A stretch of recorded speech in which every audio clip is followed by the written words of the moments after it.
This is the Long Haul PedalCast with John McGavick and Steve Schools. Incredible stories of endurance coming from the prairies. Be inspired to create your own long haul journey. In part 2 of our PedalCast with Michael Vandenham, we talk about his improbable journey from living on a farm outside of Brandon, Manitoba, just riding his bike to school, all the way to winning multiple national championships in cyclocross, to representing Canada 10 times at the World Cyclocross Championships as an athlete and now a national team coach. Talking about your cyclocross career, and it's spanned many years, and we want to hear your stories about your cyclocross career. So maybe going back to those early days, getting into cross and ultimately making the decision to go to Boston to train and really make that next step. Yeah, so I spent the 2013 season in Boston. You're nodding as if I'm correct on this, so yeah. I'll accept that. Yeah. And I can't exactly remember how I arrived at that decision, but I do know that the previous year I'd raced at Worlds. I was racing for a team called CycleSmart, which eventually ended up being it's a coaching company, which I did and still work with as a coach for many years. And it was kind of like, I think it was from the encouragement of my first real cyclocross coach, a guy named Sean Adamson, who is from Edmonton. And it was very much one of those things at that point, like I had been successful racing locally. I was winning a lot of the elite level races, and I just started going to some UCI races. And it got in my head, and it was the right decision that, like, hey, if I'm going to make the next step, I need to start racing against bigger fields, better competition. I need to start getting UCI points. I need to start like literally throwing myself into the deep end, because that's how you get better. And it was not easy. Like the first few weekends I got there, I think I was way over my head. Finishing mid-pack might be generous. But by the end of the season, like I was a noticeably better racer. I'd figured a lot of stuff out. I'd figured out my pre-race routines. I'd figured out this idea I talk about sometimes that I stole from another coach named Dan Prue is of world-class basics, which is to say the little things that make the huge difference, like showing up on time with a race plan, eating at the right time, executing your workout, executing your warm-up, being at the start line, making smart decisions in the race, doing a cool down, having your recovery mix, like all these little things that add up. And it just takes a while to get the hang of those when you're a young athlete. But I think by throwing myself into that environment, like, yeah, you're sort of forced into it. You sink or swim. And thankfully, I sunk for a little bit and then kind of surfaced. But I came out of that block a way better racer. Like, that was the year I was able to go and race the Surrey National Championships and win under 23, which, yeah, I think I was 4th or 5th the year prior, but like I was not that close to winning it. And honestly, it kind of set the stage for me to go, I might actually be good at this. I don't know if I had ever thought that before, but I went, hey, I might actually be good at this. Like, I might be able to do more of this. And I think my whole career in a nutshell was like a series of setting a slightly ambitious goal and then getting there and be like, okay, I did that. Like, what's next? And then setting another slightly ambitious goal and be like, okay, I did that. Like, what's next? At no point, I grew up on a farm in Brandon, Manitoba. Like, we did lots of sports, but I didn't know anyone who was a cyclist, or let alone, never mind, or I didn't know anyone who was a professional cyclist. I definitely didn't grow up dreaming of like, hey, I'm going to make a career out of this. That wasn't something I thought was possible. And I think in some ways that actually served me pretty well, because it's like, oh, I wonder if I can be elite. Okay, I got to be the elite category. Okay, I wonder if I can represent Canada at Worlds. Oh, I did that. Okay, I wonder if I can win a national championship. Okay, I did that. Okay, I wonder if I can win a national championship in elite. Like, took a few years, like, okay, I managed to do that. Yeah, I don't think I could have predicted how any of that would have played out. So a lot of the people we've interviewed so far have left their hometown to go train or race somewhere. Either there's a really big club there, the weather's better, someone is there to be inspiring them. I would never have said that the Boston area is the deep end of cyclocross. What was it about Boston, and why Boston for that block of training? So two things there is in 2013, it probably was ish. Boston adjacent Yes. would have been the deep end of cyclocross. Yep. Like East okay. Coast. there was Yep. a lot of UCI racing, and the two biggest races on the East Coast at that point would have been Providence and Gloucester. Yeah. Okay. And they kind of formed this block of races, which we used to call the Holy Week of Cyclocross. So it was Providence, and then there was a midweek race called Night Weasels, or maybe it's the other way around. Anyways, Gloucester, Night Weasels, Providence. And they were all directly in the like hour-ish vicinity from Boston.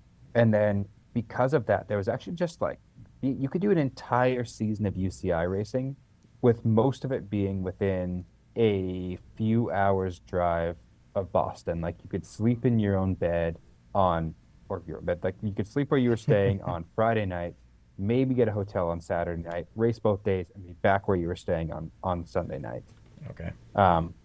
So that's kind of how I ended up there. And then the other big push there is I sort of got the invite from Adam Meyerson, who is still a really, really good cross racer, but at that point was kind of finishing off his professional career on the side of cross. And if there's a person who knows more about cyclocross in North America than anybody else, it's probably Adam. Right. Yeah. Right? He's probably raced it for the longest. He literally wrote a lot of the training book for North American cyclocross racers. Yeah. He run countless clinics, run a race for like 30 years, had his own incredibly successful career. And I managed to get connected with him, and he was like, hey, yeah, you can come live with me.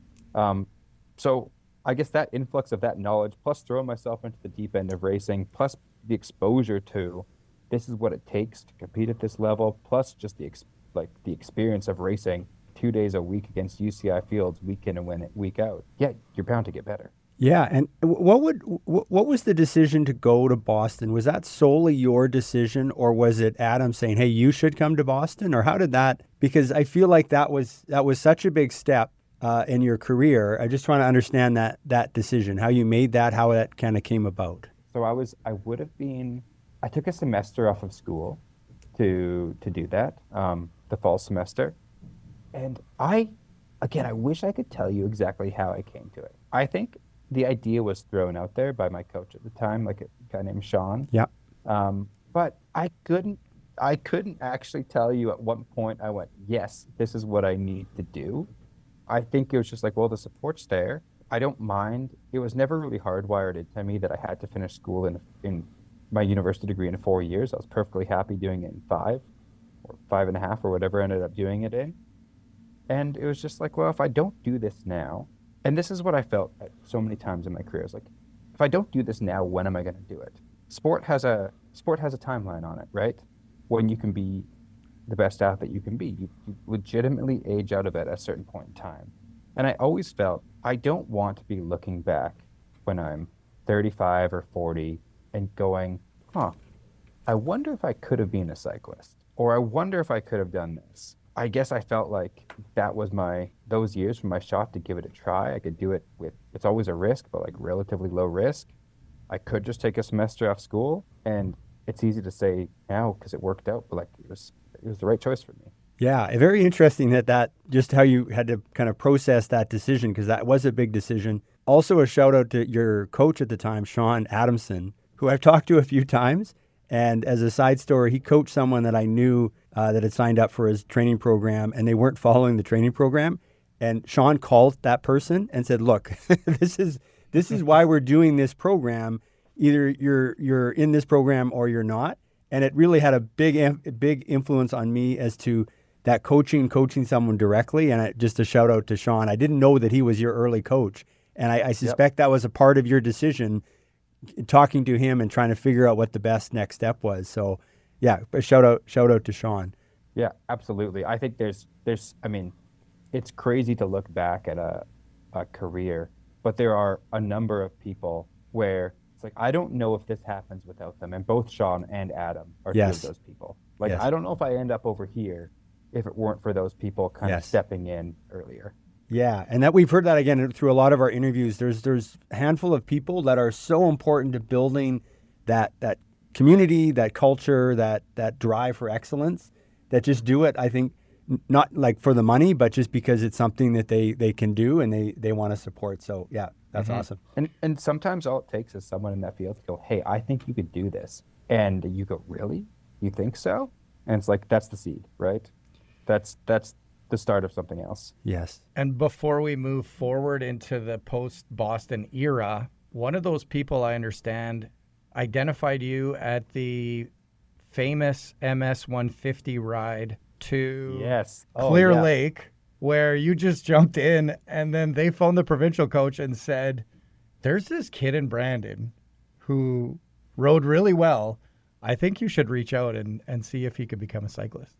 Do you remember who that person was, or do you want to tell us that story? Oh, shoot. From Portage Junkyard Dogs.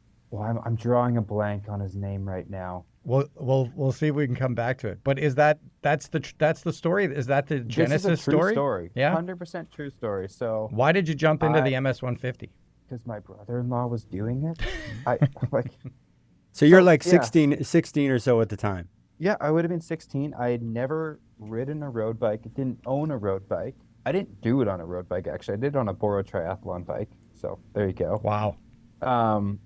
I did not own spandex shorts, and I did not do the MS bike ride in spandex shorts. I just I liked riding bikes for a long time. Even before then, it wasn't like I hadn't been riding and I jumped into it. It was more like I knew that I liked riding. I'd been riding to school, which doesn't sound like much, except that I lived in the country. It was like 15 kilometers or something. So I'd been riding to school in grade 8, grade 7, grade 8, grade 9, was kind of into that. And my brother-in-law said, hey, I'm signing up for this MS bike ride. Like, do you want to do it? I was, sure, that sounds fun. Like 60 kilometers. It's 60 kilometers each day, going from Dauphin to Riding Mountain and then Riding Mountain back to Dauphin. I was like, that sounds fun. And I had like an inkling that I might be okay at riding bikes because I'd gone riding with him and he was training and I was like sort of training and just would drop him kind of on a whim at will. So I went in, be like, okay, I'm going to give this a shot. And I think it's one of those things. It's like sometimes I see this with athletes in their first time coming to Europe or their first races as well. It's like when you don't know what you should know, it actually opens the door to some pretty silly performances that don't make a lot of sense. Yeah. And this was one of those moments. Like, I didn't know that I should be able to ride with these guys who trained all the time, wearing my baggy shorts, riding a Boro triathlon bike. Like, I didn't know that. So I rode with them. And I don't think I really thought of it as like a big deal, but what's his name? Bob? I actually got to look it up. Well, that would be Bob. Yeah, I'm forgetting his last name, but Bob from Portage Junkyard Dogs was a very big influence. Great rider. I still run into him once in a while. Okay. But yeah, that would be Bob. I'm sure from Portage. Yeah, and Bob sees this kid in basketball shorts. So anyway, unbeknownst to me, in the head, phones in the up. lead pack. It would have been Jason Gillespie at the time as the provincial coach, and I get a call later on. It's like, hey, I hear you ride bikes. Yeah. So great. So I got a coaching program. I got a road bike. I actually thought I was going to be a mountain biker at the time just because we lived near the Brandon Hills. Well, relatively near the Brandon Hills. Yeah, I hadn't forgotten about that story, but I kind of, every time I see a photo from it, it makes me laugh a little bit because here I am like stretched out on this bike that doesn't really fit me. Yeah. And like I said, having no idea what I shouldn't know and just riding. Then it worked out. So then you go to U of A for a chemistry degree, and someone says, "Hey, you should try." King's University. Yeah. Or where? King's University. King's University, and then someone says, "Hey, you should do a cyclocross race this weekend with us." So my brother, I had a couple, I guess, brother-in-law want to do this MS ride, but my brother was racing cyclocross in Ottawa, at the Ottawa, I forget what it's called, the Ottawa series. So he had kind of told me about this cyclocross thing, and I was interested. And I had actually decided that I was going to try to race it before I moved to Edmonton because I knew that they had lots of races and that they had a midweek series. Like I looked that up and I realized the midweek series was like 2 kilometers down the road from where the school was. So one of the very first things I did when I moved to Edmonton was I went to all the bike shops with my mom in tow, dragged my mom to all the bike shops and like looked at different cyclocross frames. I couldn't afford a whole bike. I looked at all the different cyclocross frames that I could afford, and eventually I ended up buying one from United Cycle, a Santa Cruz Stigmata. And what I would do those first 2 years is when road was over, I would take all the parts off my road bike and I put them on the cross bike, different brakes, and then when I'd race that cross bike, and then when that season was over, I put all the parts back on the road bike. Wow. So I kind of had 2 frames, 1 set of parts, 1 set of wheels, all that stuff. But like, it got me racing that midweek series, got me racing some of those local races.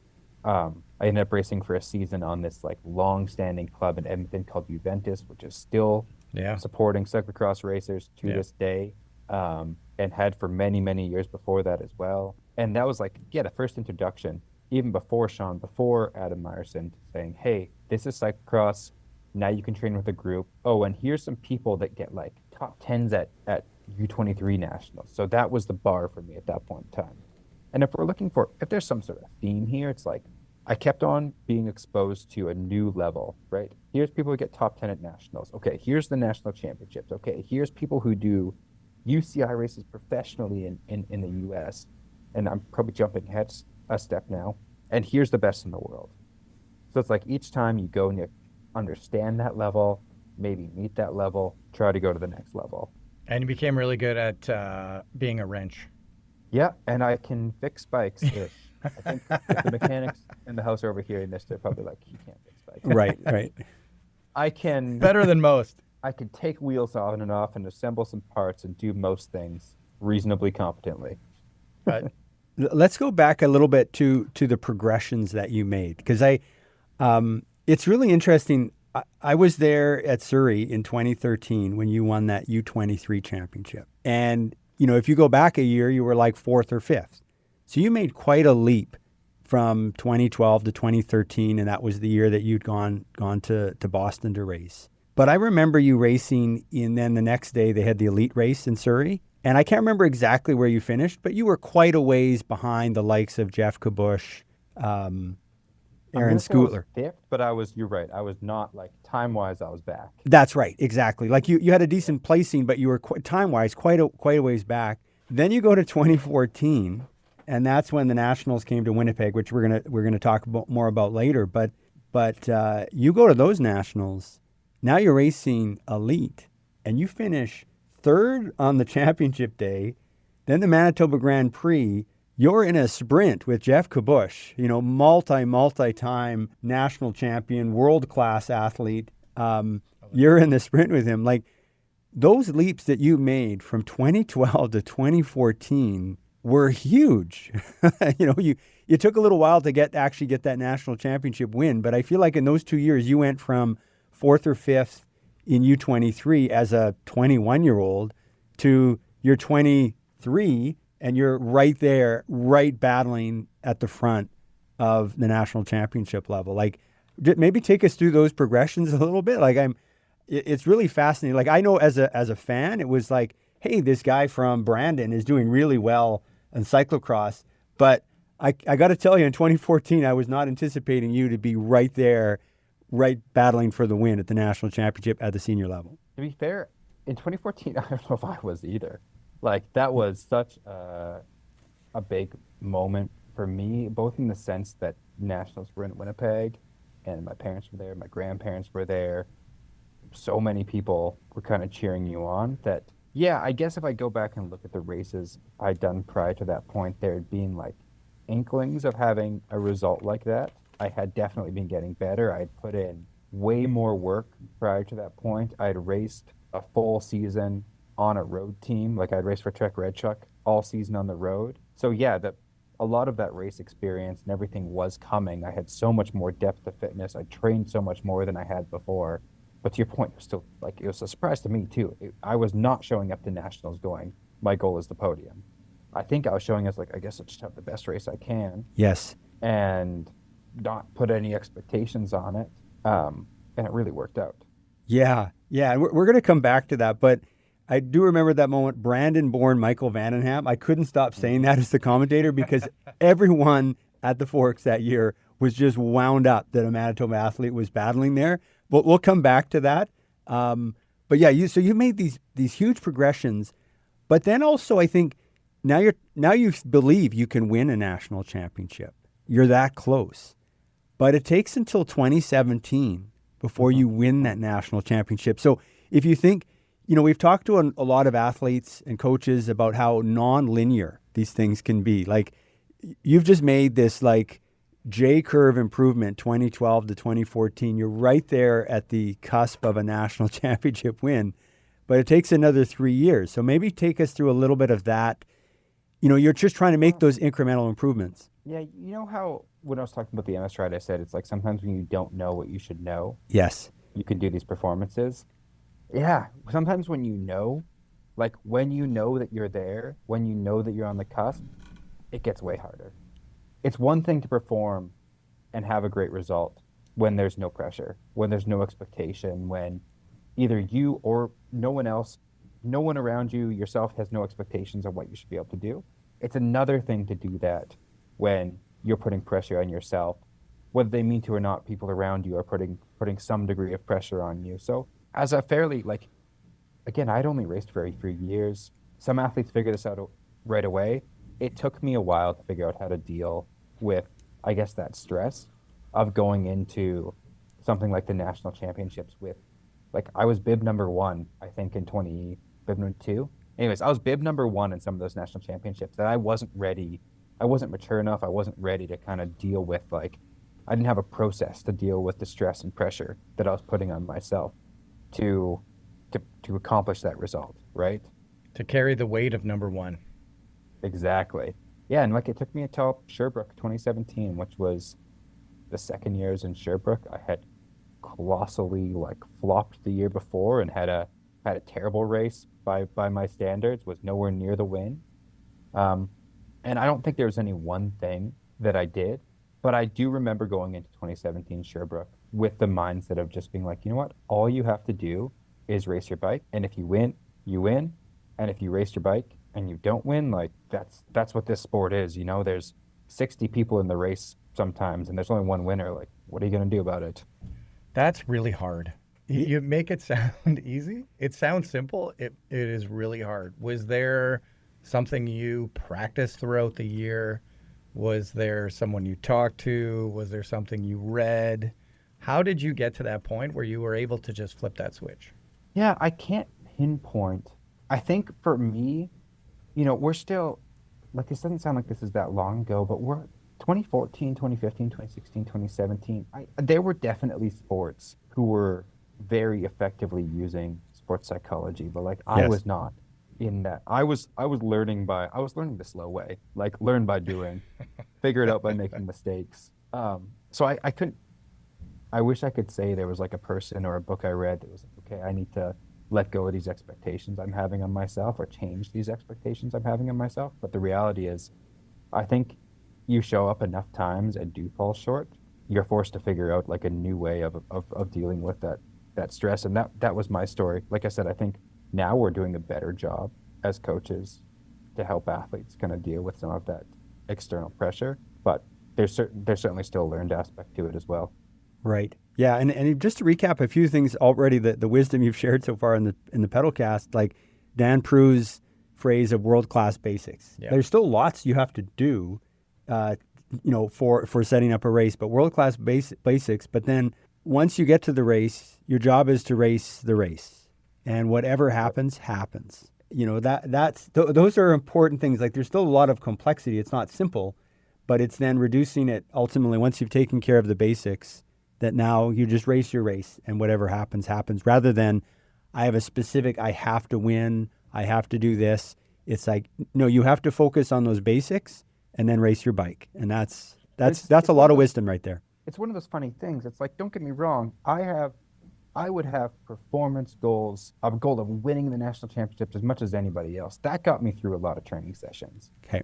But you almost have to let go of that goal when you're actually there on race day. Yeah. Okay. You have to just let it go into the world, because there's a lot of stuff you don't have control over on race day that can impact your ability to meet that. But if you can execute all these little things effectively, if you can do your pre-race checklist and do your warm-up effectively and show up to the start line on time and have a good pit crew surrounding you and recon line choices correctly and like all these things, yeah, you still might not win the race, but you're setting yourself up with the best possible chance. Yeah. You need that performance goal to really motivate you, but then you've got to be able to let it go. Lots of great stuff here.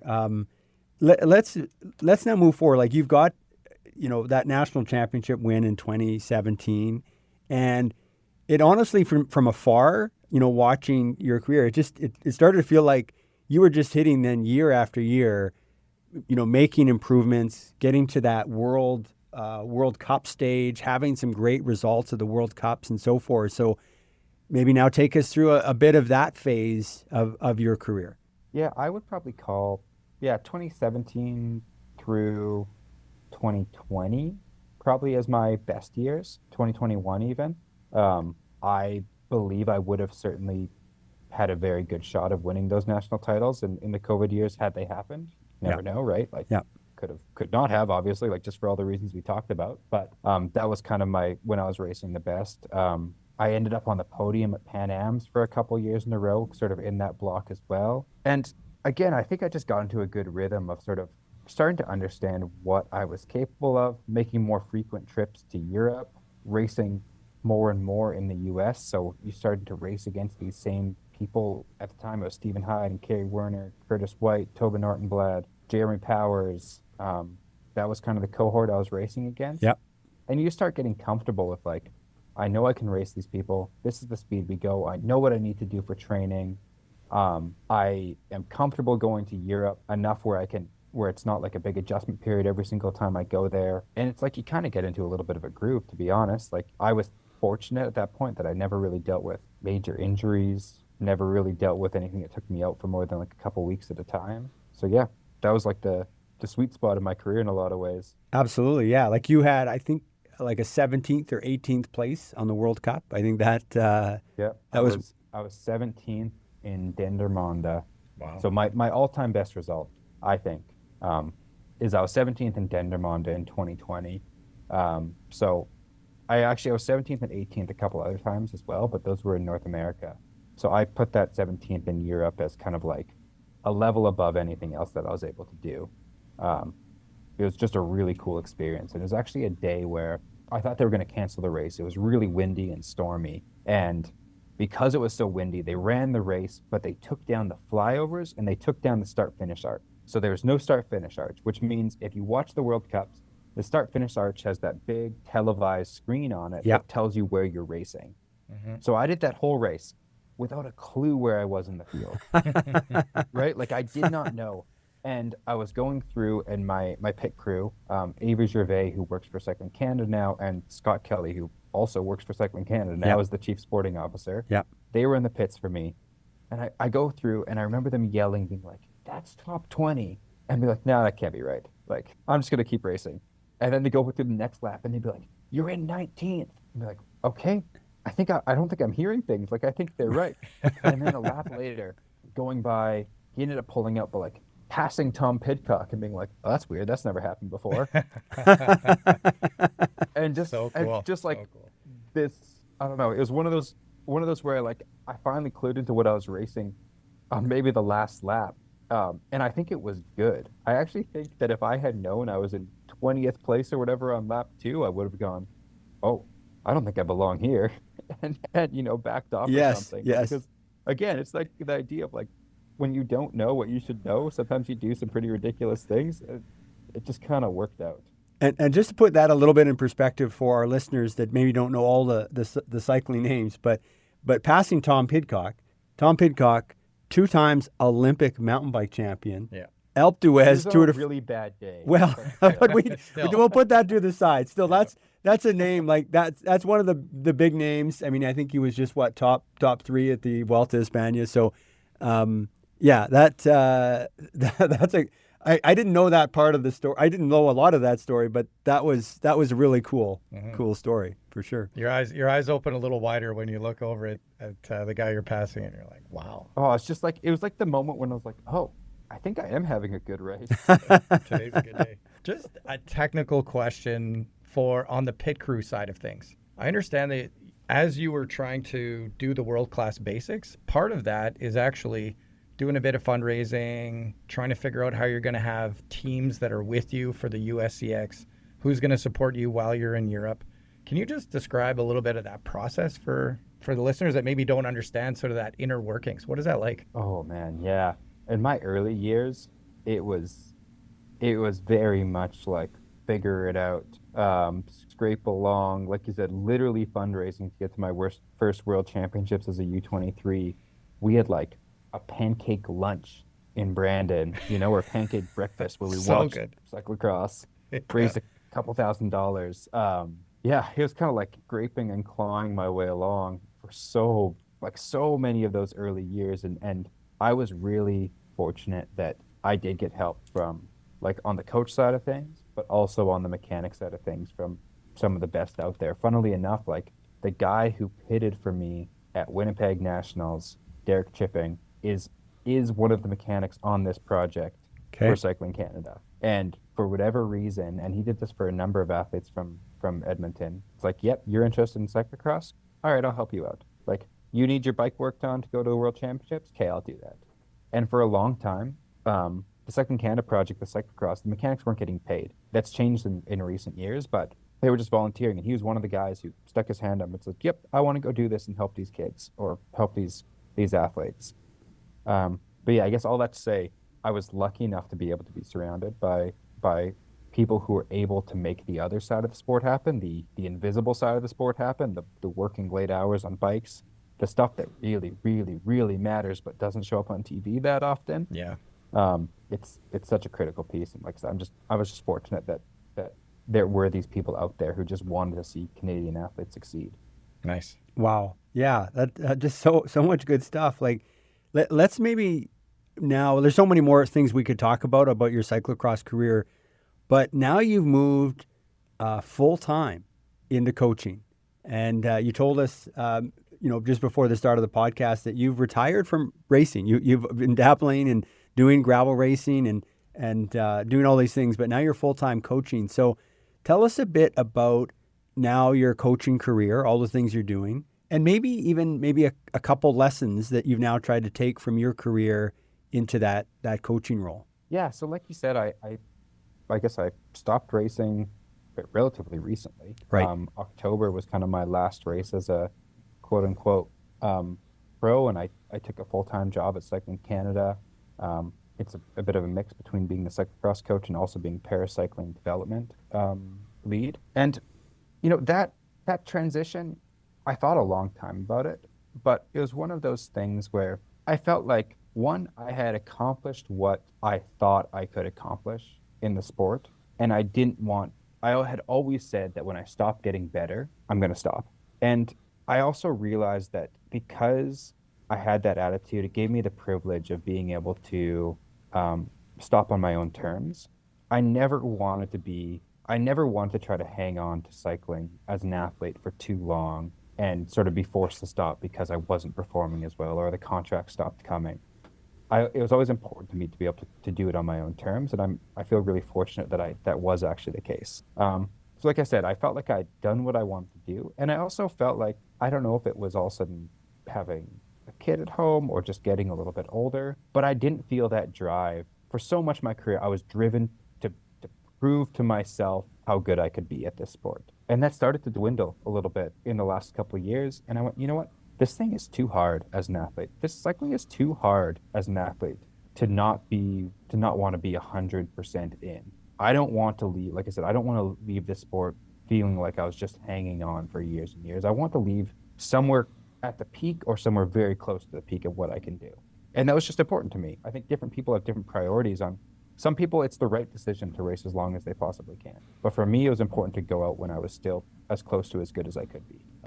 Those questions you were always asking yourself, I wonder if, they become less and less frequent. Yeah, absolutely. I felt like, you know what?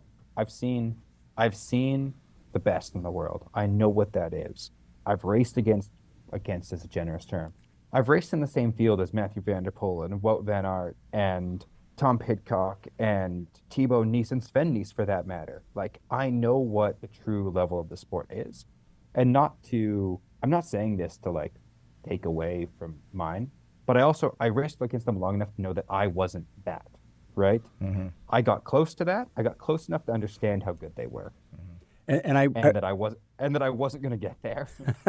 I remember, I can't remember, I think it was 2019, I was talking to you about Mathieu van der Poel and Wout van Aert, And I said, you know, it's amazing they've gone from cyclocross, because they were dominating cyclocross when you were racing against them. And then they went into road racing.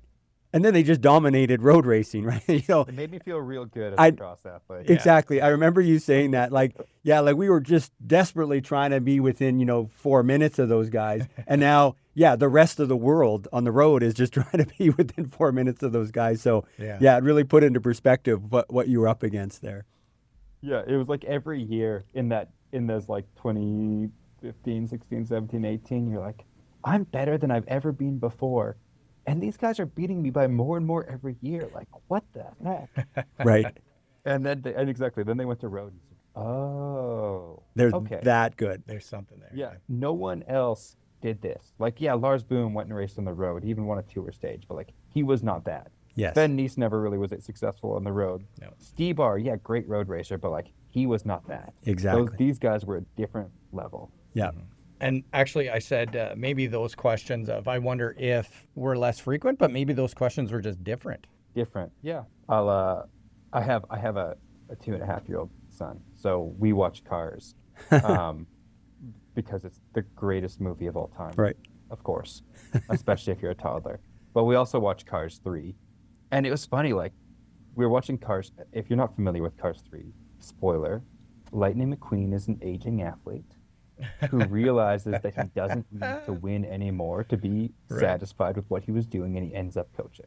And I was like, oh, like this was not just like I had been like going through this process, and it was like this is almost like an emotional movie. Like, it's Cars, right? And it's like this is like an emotional movie of like this race car that talks with eyes, going through this like process of retiring. And I don't know, I just think it's funny. I was like, it's my biopic. Just go watch Cars 3. Awesome. Inspired by Lightning McQueen. Yeah, inspired by Lightning McQueen. Yeah. So, I was asking different questions. Like, you realize at a certain point. Sorry to interrupt you, Steve. No worries. Like, you know what? I don't need to be the best personally. That's not my ambition anymore. But I do want this thing that I did for more than a decade. I want it to like mean something, not just to me, to be able to help other people. Yes. Try to achieve what they can, because cycling was and is hugely important for me. It especially in those early 20 years, like I went to university without really knowing what I wanted out of it. I switched my major a bunch of times, and I would be doing something totally different, except that I was able to take this path and like learn and grow and develop all these skills that weren't just riding around on a bike. You throw a 21, 22-year-old and tell them they're going to travel to Cincinnati, Ohio, and they're going to be emailing the race organizers and find their own place to stay and show up to the race and try to be prepared. Like, you figure a lot of stuff out pretty quickly. Yeah. And I just like value so much what forcing myself to be in these uncomfortable situations as a bike racer and be able to learn and develop from them, and like be able to overcome some of those situations, be able to overcome some of those things that as like a person you're not sure that you're capable of. I don't know. I think it means a lot. Like, that's what sport's really good for, is you learn something about yourself. You learn a lot of what you can and can't do. You learn to accept some of the things that you can't do as well. And it's like, well, if I can help other people get the most out of themselves and maybe help some of them make a career out of this as well, like that's what I want to be doing. Yeah, that's again really, really cool, because just the way you said it, like you learned all this stuff through a lot of trial and error, but you also learned from Sean Adamson, Adam Meyerson, and now you're taking on that role, helping young athletes, new athletes, try to find their way to be, the best that they can be. And so you've really taken to heart that role going forward. I hope so. And I hope that, like, it's funny. You never know what's going to be important to somebody, but hopefully if you show up enough times and you try to be helpful to them, something's going to end up being important. Right? Right. Now, I think let's go to what we're just running out of time a little bit, but let's finish off with those Winnipeg Cyclocross Nationals in 2014, 2015. Yes, please. Just to relive some of the memories of that event. And, a few things. For those that don't weren't there or don't know, I mean, you can go on YouTube and watch those 2014 and 2015 national championships. Great calls. They were great calls. I don't know who the guy was, but when I was at the Forks, Sure. I was excited. Yeah, so so it's at the Forks, which, people think, oh, it was like at a downtown park. And I'm like, no, like this is the center of the city. And the first year in 2014, it's just a beautiful Saturday. And they had over 20,000 people at the Forks that day. We're hosting the National Cyclocross Championships. That's actually going through a national park. There's actually part of the Forks is a national park. It's going through the harbor, and they've just put sand down totally by chance on the different levels kind of coming up from the harbor. Yeah. And we have the Cyclocross Nationals winding through the Forks market, more or less, all through the Forks. Huge numbers of fans, an enormous event, enormous level of planning. And maybe we can all share our stories. And what's really interesting is John, my co-host, was just, not even really that interested in cycling, other than seeing that there's going to be this big event at the Forks. Yeah. So he goes to the Forks. I'm announcing my first ever live stream at the Forks. That's also being broadcast to everyone at the Forks. Cool. And Mike, you're coming to the Nationals with zero expectation of a podium, but Brandon Bourne, Michael Vandenham is in that front pack battling with legendary Jeff Kabush, those riders for the win. Let's just talk about some of our memories of that event. Mike, if you want to go ahead and just talk about how you feel about that event, how you tell others about those 2 years in Winnipeg. Yeah, first off, I still will say it is the gold standard as far as national championships in Canada have gone. Like all the reasons you just said, it was a great course that led to really close dynamic racing both years. And just as importantly, or maybe more important, it was like in the heart of the city. So you just had this ambiance and you had people and so much stuff going on around you that it felt like this is how they do bike racing in Europe. We're racing in Hulst. We're racing in the city, basically, this weekend. The city's right there. You walk through it to get to the course. That's very much what racing at the Forks felt like. As far as actually competing those years, like you said, that first year, I didn't have expectations. I ended up third. I still learned so much from racing against Kabush that day. I remember on the last lap, I think this was on day 2 when we were going to win. Yep. But on the last lap, Kabush and I are coming together, and I passed him over the barriers, and I was like, sweet.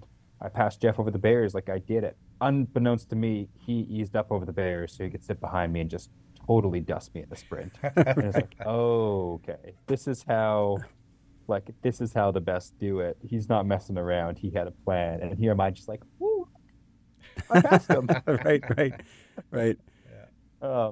And honestly, the following year was really exciting because my teammate Raph won, but also like very disappointing because that was that first year where I had those expectations. Yes. It was the first year where even though I was better than I had been the year previous, my result didn't reflect that. Yep. And that was extremely disappointing to deal with. Like I was 4th or 5th even. I was not on the podium that year. Right. You were 4th, but I also heard in reading up on this that you guys really worked as a team. Yes. We did work as a team. And that's why it was also like a very validating, exciting result, is that there were 3 people from the Three Rocks team, which was Kabush's team at the time. Derek Zandstra, Jeff Kabush, and Cam Jetty. Yep. And then there was myself and Raph Gagne and Craig Ritchie, who were riding on this team called Garno Easton that Craig and I had formed that year. Yep. So we had formed this team. We want to provide ourselves and other athletes better support. So for us as team managers to win the national championship was huge. And I was excited for Raph because I liked Raph, or I like Raph as a person, but I was very disappointed in my own performance because I expected myself to be on the podium. Yeah, and if you go back and look at that 2015 race, like it's a pack of 5 until right near the end, and then Raph, breaks away, and you celebrate crossing the finish line because your teammate has won. Yeah. You actually put your hand in the air, like your team has won, this team that you've built up. But again, going back to what you were talking about, the expectations were there that you could win that. Like that expectation was definitely there that you could win it. So Do you remember Yeah. do you remember the sounds in the middle of the race? The sounds in the middle of the race. Like people No. going crazy. Like, I don't. There's one other race where I've heard that the fans were nuts, and I still don't really remember it, which is when Pan Ams were in Midland. oh yeah, Um, okay. But honestly, like I feel like so much of that, some athletes like can hear it all. I feel like okay, it's gone for you're me. dialed in. Yeah, definitely the fans. When you were at that second day, the Manitoba Grand Prix in 2014, the fans, when you look at that broadcast, were absolutely bonkers with you battling with Kabush. And then, yeah, you took the lead. But yeah, that was Kabush kind of his experience versus your The innocence. wily old vet Yeah. got me. Not for the first time. I'll give him Not for the the last lead. I'll time give him the either. lead, and he'll think he's gonna win. Exactly. Literally, he was probably thinking that. Like Yeah. Jeff is one of the best bike racers I've ever Yes. competed against. Yes. And not just pedaling his bike. Obviously, he was good at that, but like everything else. Yeah, like he had almost 20 years, 15 to 20 years at the top, the top of the sports that he was involved in. And I had to beat Jeff in 2017. Like Yes. that's I think why a lot of ways that felt validating. And same thing with 2018, my second national championship. Like I was 2018. We were in Peterborough. I'd won the year prior, but I went to the last lap with a 10-second gap on Jeff, and I was like, oh no, like this is my worst case. The only worst case scenario to this is going into the last lap with Jeff. Like here I am on this tiny gap, and he's coming, and I'm just like, don't mess up, don't mess up, don't mess up. Yeah. And thankfully I didn't, and I held it together, and I won. But that was one of the most nerve-wracking laps of my life. And now, John, I'm going to turn to you. You were like a non-cyclocross fan coming to the Forks in 2014. What was your experience like? Just for our memories of that. Well, I lived in the Exchange, and my now wife and I were both runners. So I went for a run Friday night, and I think Natural Cycle was putting on a fixie version of the race, and there's guys in jean shorts and tank tops, but I saw the course, and then I looked it up, and I was like, oh my God, I was deep into work. I was not reading the news. I didn't have the free press open. And I said, the national championships are at the Forks on the weekend. Like, we definitely have to go to this. And I knew cyclocross through some friends. When I was in Edmonton, I was going to wear my Pedalhead Roadwork socks that I still have tucked away. I met Guri. I got on some bikes. I did some riding, and I worked with a group called Aerobic Power Training Systems. And so I was kind of getting into cycling, but then that fell away. And so I'm out here, and the Forks is set up like I've never seen it. I'd never been to a cyclocross race in my life. And the energy around. So they had a beer garden. They had a huge screen right in the middle so you could see everything that was happening. Even if you weren't going to stay in front of the fire, you could walk around and see all aspects of the race. And I am biased, Steve. I think you're a great commentator, but getting the play-by-play and kind of knowing the name Jeff Kabush and then hearing from Brandon, Manitoba, we were losing it, just absolutely losing it. And then in my head, I'm like, I'm doing this. Like at some point in my life, when my running is starting to, fade away, or I'm starting to get too injured, I am going to pick up cyclocross. I'm going to do a race. This was way too exciting. And maybe 10 years later after COVID, and I said, okay, let's go. And that's how Steve and I met. And then this is how the PedalCast started. Yeah, a real like butterfly effect, like that we have this race, because I would never have met you. I would never have met Mike without that race. And if you want, keep going. And there's one more thing that actually ties us together, and I want to get your experience on this. So when Steve and I were having a chat before we launched the PedalCast, I turned 50 last year, and I was going down to the Black Hills for a 1-week training camp, which I had copied from my friend Kip, who did it the year before. And Steve had a bunch of stories about the provincial team taking athletes down to the Black Hills, including Claire Hughes, I believe, at the time. So it was in that era. And I heard that you also went down to the Black Hills to do some training, and that's one of your favorite spots. And I don't know if you have a story there or have any experiences. Well, yeah, I do actually, because it wasn't training. I went down to the Black Hills for it, not directly anyways. So I believe it was my dad's 65th birthday. My brothers and I, so there's 4 of us, I have 2 brothers. My dad had ridden my dad's not really a cyclist, by the way. So he has ridden bikes quite a bit, but I don't think he would call himself a cyclist. But anyway, so my dad had decided to do a fundraising ride from Vancouver to Calgary the previous year. And my brothers and I kind of decided, well, it's like, Dad's 65. He's in really, really good health, and he still is these years later. But like, I don't know how much longer we're going to be able to do things like go on rides with him. And we had never really done that because I'm 10 years younger than my brother, so we're very rarely in the same place. So we decided we were going to do a bike packing trip around the Black Hills as like a great way to spend some time together with Dad and his kids. And like I said, we don't get to do that very often. So we did 5 days, starting and finishing in Rapid City. Biked like 80-ish kilometers a day, kind of made a loop. And we did like credit card bike packing. So we stayed in hotels every night, ate out every night, but it was awesome. And to that point, I had no idea how great the cycling was there. Like, completely mind blowing that you're in South Dakota and there's these like incredible roads with mountain goats and these little pigtail spiral tunnels and like all this stuff in there. Yeah. And just making it prairie adjacent. So the Black Hills of South Dakota and the Badlands of North Dakota. Yep.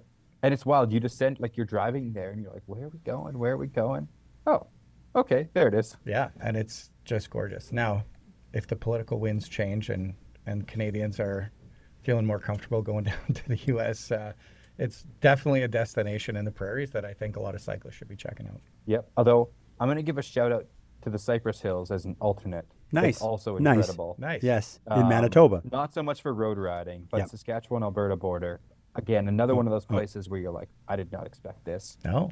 right here, but it's stunningly beautiful, like ranch scenes from a Western kind of thing with some pretty fun gravel roads and mountain bike trails to rip around on. Where is that in Alberta? Where is that, Alberta, Saskatchewan? Right on the border, Saskatchewan-Alberta border. Like south? Pretty south. I'm trying to think what the closest city would be. I don't know. Elkwater is like a little town that's right on the border there. Cool. All right. I was thinking you were talking Cypress Hills, Manitoba, which has a lot of great gravel riding. Yes. We have some great gravel races out there. So. There we go. Yeah.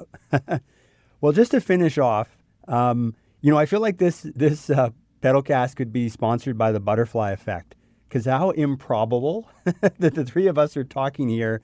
Yes. It was that cyclocross nationals at Winnipeg that kind of brought us all together. But looking back at your history, if your brother-in-law doesn't say to you, hey, why don't you go in this MS 50, a 150, you're not there. You don't get into cycling. Bob Gunther doesn't notice you and get the coach to contact you. Yeah. Sean, then you get Sean Adamson who's working with you. Then you go to see Adam Myerson, go live with Adam Myerson. Like, all these little connections got you to this point now where you're the national team coach talking to us. So really very improbable how this has all happened, but really amazing that you've taken all that and now you're the coach of the national cyclocross team. Yeah, thank you very much, Steve. I agree. It's like my whole career, I feel like, was a series of improbable things that happened. So yeah, I agree completely. Well, thank you very much for your time. The lights are going down in the team hotel. I'm pretty sure that someone blew a breaker. Yes. I had to switch to my phone hotspot. So Here we are. Yeah, nice. Well, thank you so much. There was so much wisdom. We're going to try and get some of this up very quickly on our page. And thank you again, Mike, for a wonderful, wonderful interview. You're very welcome. Thank you for having me, John, Steve.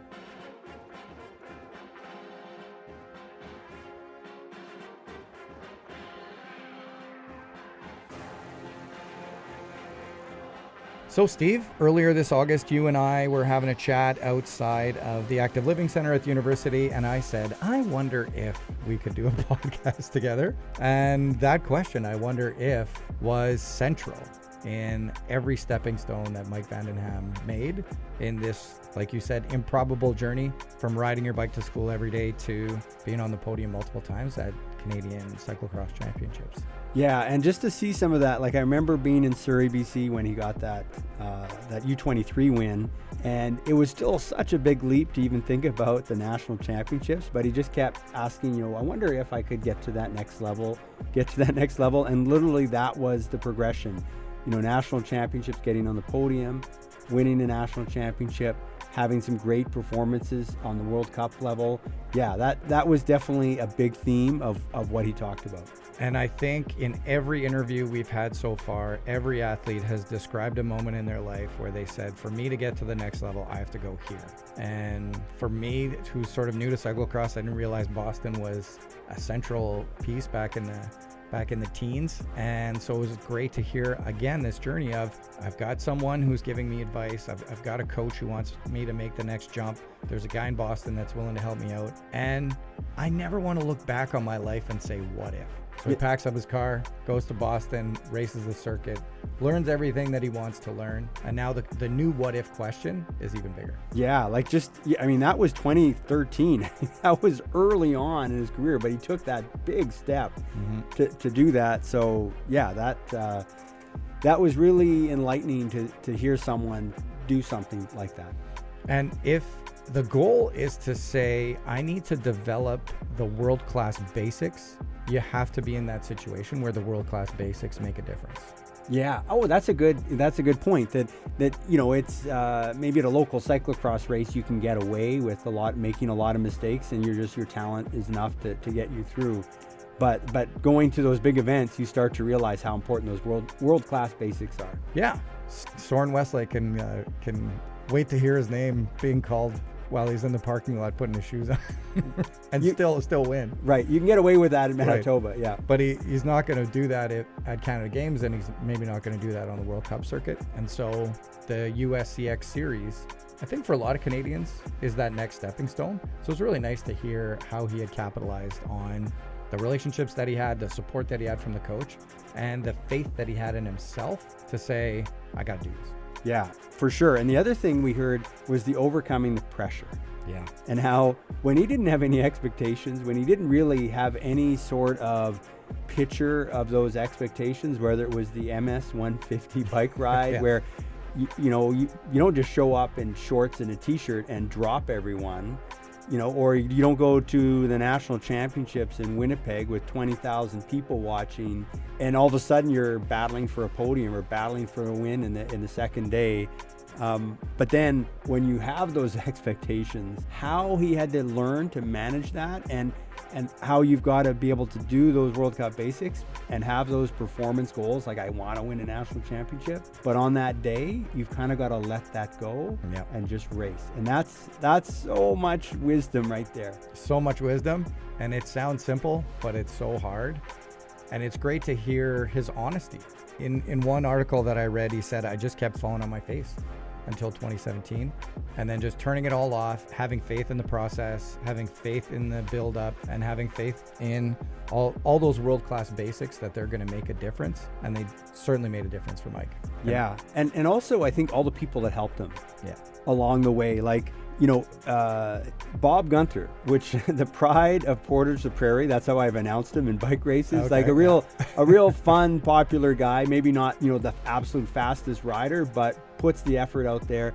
He spots this rider and connects him with the provincial team coach. Sean Adamson, his, early on cyclocross coach, Adam Meyerson. So all those people that helped him, like he had to learn a lot on his own, yeah, but he had a lot of really valuable, key supporting people that helped him make those steps. I love that. And that, again, almost everyone we've interviewed has had a supporting team around them that have got them to that next level, including the entire Vandenham family that drove from Brandon down to the Forks in 2014 and 2015 to watch what has gone down as the gold standard of national championships for cyclocross. Yeah, that was great to hear from Mike. And my memory of that, when I totally remember driving onto the Forks that day in the sun behind the Canadian Museum for Human Rights, and realizing how many people were there, thousands and thousands of people. And I've got to announce this race to a live stream audience and this, 15,000 plus person audience at the Forks, that almost the vast majority have no idea what cyclocross is, and trying to figure out the narratives that are going to apply here. And Jeff Kabush, legend, absolute legend in the sport of cycling, mountain biking, Olympian. And then all of a sudden, Mike Vandenham, Brandon-born Mike Vandenham, is right there in the mix, right there. I mean, it was like this most perfect narrative. And I remember afterwards, people were like, when you started talking about Brandon-born Michael Vandenham, people were going bonkers. Absolutely. And so I'm, kind of really happy that, for him, but also just for that event, that we had that Manitoba connection, that just made it so awesome for all the fans that were there. Yeah, that for sure. Brandon-born Vandenham. I think at the time I thought, maybe he's got some Belgian heritage there. And he's come over, but that and then Danik Van Dal's, just like those two races were just unforgettable. Yeah, there was also, that's we didn't even touch on that, but Danik and Ollie, who won the junior national championship, and they won it just minutes apart because they were on the course at the same time. That was another massive highlight. The roar from the crowd. The two Manitobans won, junior and U23, and then a Manitoban competing in the elite men's race. Yeah. And unfortunately, a Kirchman was injured that year and couldn't compete. She was commentating with me, but the next year she was on the podium. So for both the men and women, we had some great Manitoba results at those national championships at the Forks. And for our younger listeners, I think two things are going to resonate. I know absolutely for my son Vincent and his friend Isaac, the thought that this guy, Mike, from Brandon, is racing Matthew Vanderpool and racing Wout van Aert at the height of his career and saying, who are these guys? And 12 years later, 14 years later, he's going to be at Nationals watching Vanderpool maybe very likely compete for another set of rainbow bands. I think for the young people out there, that's got to be really exciting. That is a really powerful story for a Manitoba athlete to now be there at the highest level and watching these guys race. Yeah, that's that improbable journey from farm kid outside Brandon to competing against those guys and now coaching against those guys. Mm-hmm. And it resonated a little bit with, we haven't released it yet, but the Nico Noel episode where she thinks, maybe I was 15th, maybe I was 20th, and then looks on her phone and she was 10th. But to actually be in the race and the team's yelling at you like, you're in the top 20. And you see Tom Pitcock go by and you're like, oh my goodness. Maybe I am having a good race. I'm having a great day today. So that must have been really exciting. And yeah, kid from Brandon is taking down Tom Pitcock on a bad day at the height of the sport. That's pretty awesome. Yeah, that was so much wisdom, so many great stories from Mike. Great to have him on this podcast. Hey, PedalCast fans, you can now reach out to John and Steve through email. Our email is longhaul@umfm.com. longhaul@umfm.com. So you can send us all your questions, all your compliments, and we might get to them on the PedalCast. So thanks for listening, and reach out to let us know what you're thinking. Thanks for listening to the Long Haul PedalCast. Be sure to subscribe and keep listening to all of these incredible stories that will help inspire you to create your own long haul journey.